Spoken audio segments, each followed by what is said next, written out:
ويل يومئذ للمكذبين. വ്യാജമാക്കുന്നവർക്കു അന്നത്തെ ദിവസം മഹാനാശം. الذين يكذبون بيوم الدين.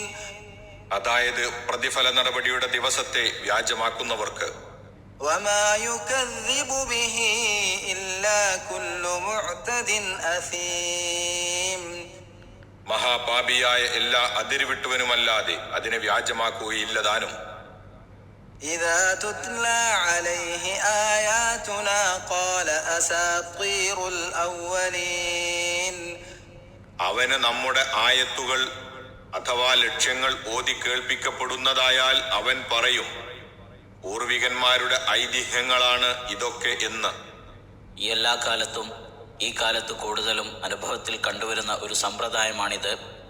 അള്ളാഹു നിശ്ചയിച്ച നിയമാതിർത്തികളും ധാർമ്മിക നിയമങ്ങളും അതിർ ലംഘിച്ചുകൊണ്ട് പാപകരവും കുറ്റകരവുമായ ദുർവൃത്തികളിൽ മുഴുകിയവർ വേദവാക്യങ്ങളും മതലക്ഷ്യങ്ങളും കേൾക്കുമ്പോൾ അത് പഴഞ്ചനാണ്, ഐതിഹ്യമാണ്, പിന്തിരിപ്പനാണ് എന്നിത്യാദി വാക്കുകൾ പറഞ്ഞു പരിഹസിച്ച് തൃപ്തിയടയുക.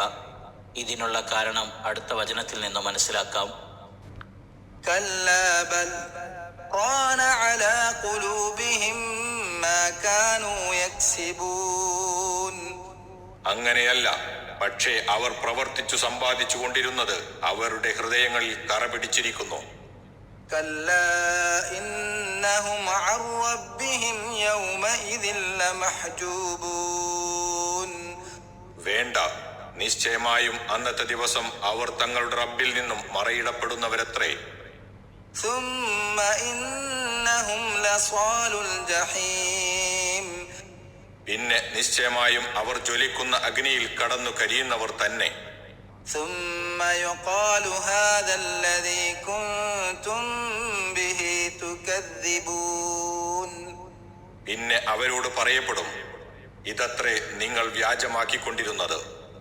അബൂ ഹുറൈറ റളിയല്ലാഹു അൻഹുവിൽ നിന്ന് നിവേദനം ചെയ്യപ്പെട്ട ഒരു ഹദീസിൽ ഇപ്രകാരം വന്നിരിക്കുന്നു: ഒരു അടിയാൻ ഒരു പാപം ചെയ്താൽ അത് അവൻ്റെ ഹൃദയത്തിൽ ഒരു കറുത്ത പുള്ളിയായിത്തീരും.